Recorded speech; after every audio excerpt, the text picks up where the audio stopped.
உலகத்தில் ரெண்டு விஷயம், இந்த ரெண்டு விஷயத்தை ஆழமா மனசுல பதிய வச்சாலே நம்முடைய எல்லா பிரச்சனைகளுக்கும் கவலைகளுக்கும் இதான் மருந்து, இதான் மந்திரமும் கூட.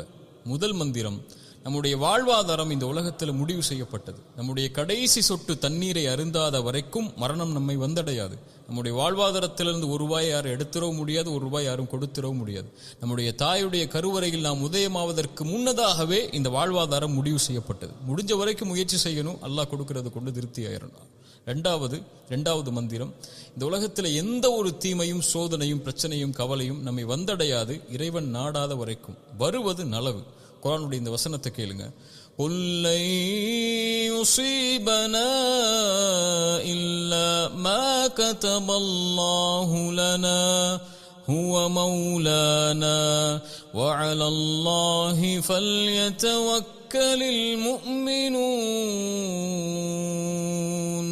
ஒரு மனிதனுக்கு இன்பம், கவலை, நோய், சுகம் இவையெல்லாம் மாறி மாறி வரக்கூடியது தானே. இன்பம் நிரந்தரமா யாருக்கும் கிடையாது, கவலை யாருக்கும் நிரந்தரமா கிடையாது. இந்த ரெண்டும் சேர்ந்தாதான் வாழ்க்கையுடைய அழகே.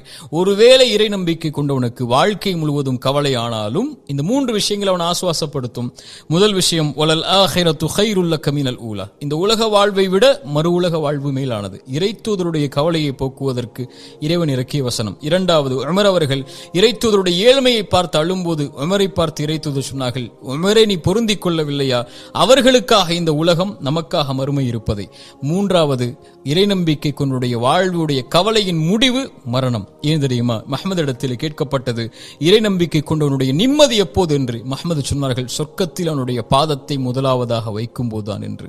மனசு நல்ல பதிய வச்சுக்கோங்க இந்த வசனத்தை. வலல் ஆஹிரத்து கைருல் லக